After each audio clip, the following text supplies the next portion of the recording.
Now that was quite a tantrum.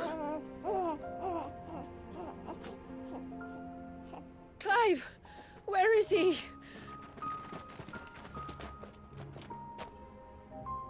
Well, yes.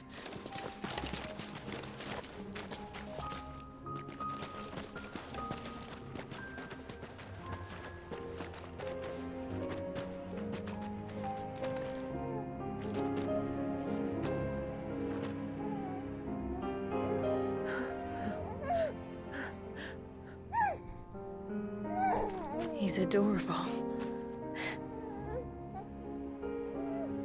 He is now. But did you see him a few moments ago? Clive, I don't know how to thank you.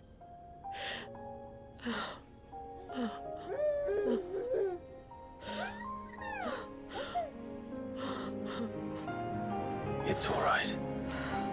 We should find him a dry blanket, though. Wouldn't want the little monster catching a cold.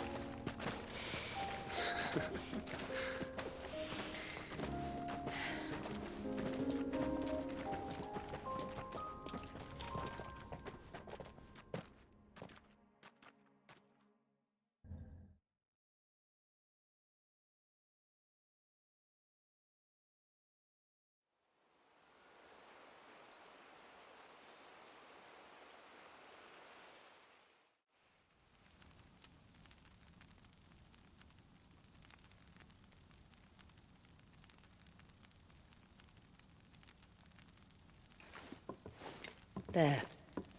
He's finally asleep. The poor thing had a long day. That makes two of us. So, what happens now? Now? Now, we make things right. How? By providing Walyas what he was denied. A place to learn and grow.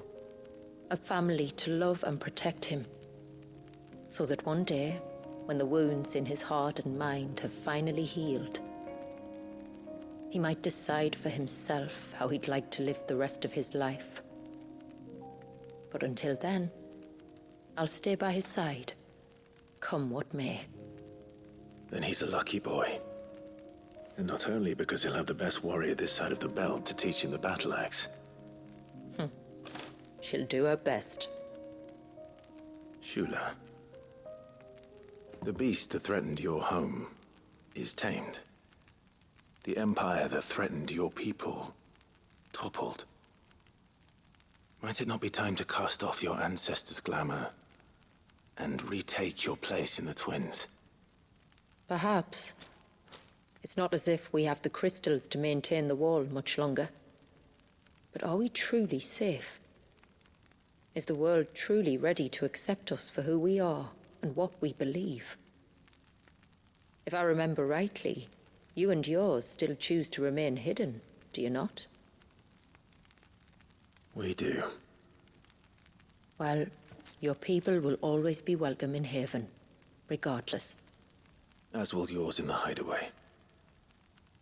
We're allies now. If there's anything you need from us, supplies, food, equipment, do not hesitate to ask. It's kind of you to offer. But we'll manage, just as we always have. Besides, I suspect you'll be needing everything at your disposal if you're going to save the world.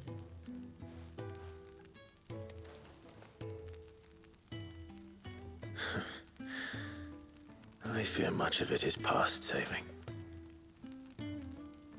The best we can do is strive to turn what's left into a world where we can all live as equals. A noble endeavor.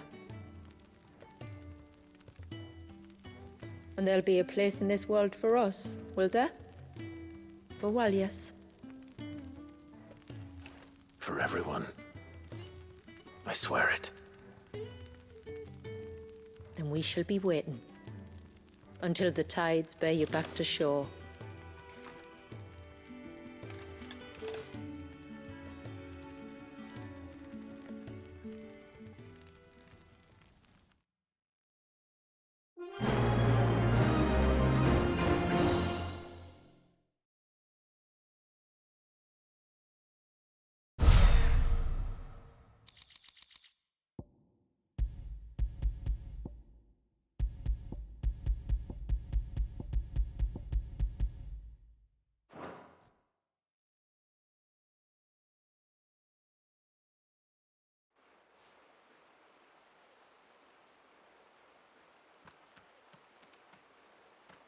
Do you think he'll be all right?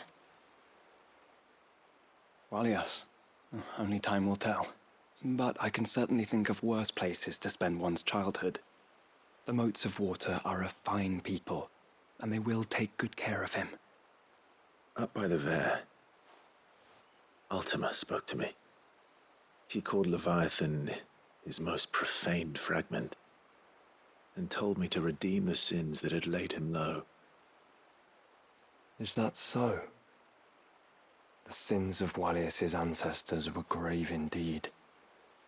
To force him to prime at so tender an age.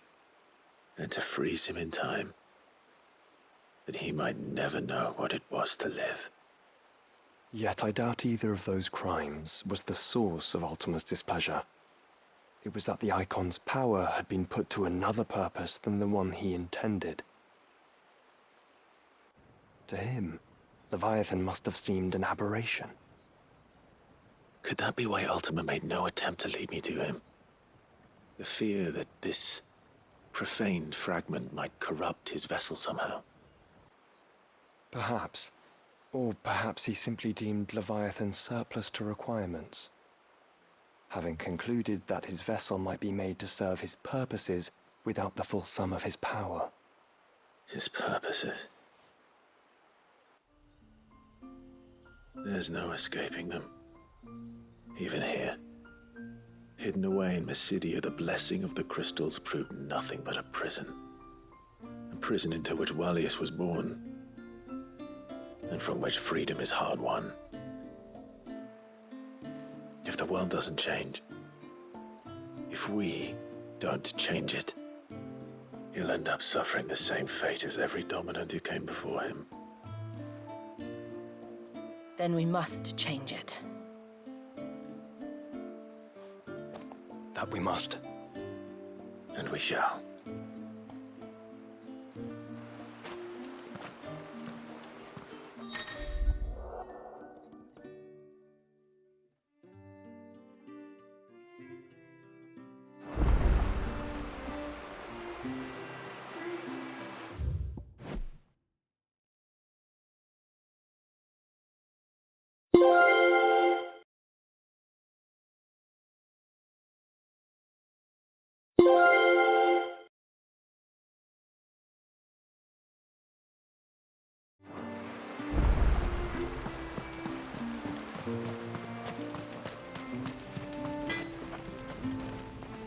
Yes?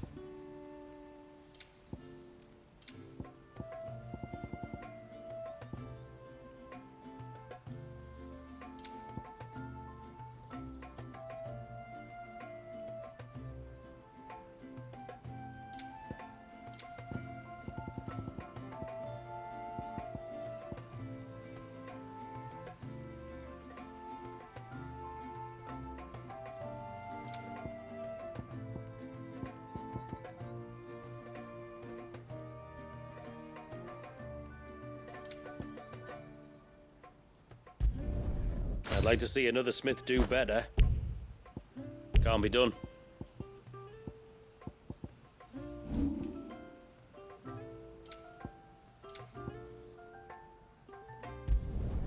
Will that do, yeah?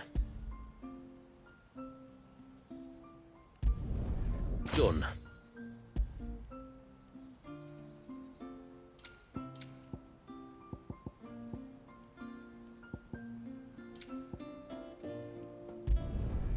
that do you? Done.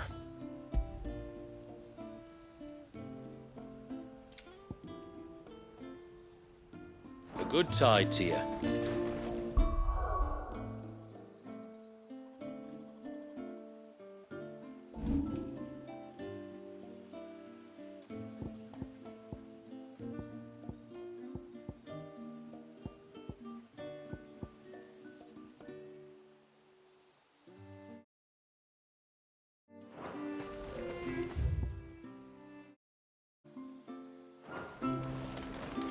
It is good to have them back.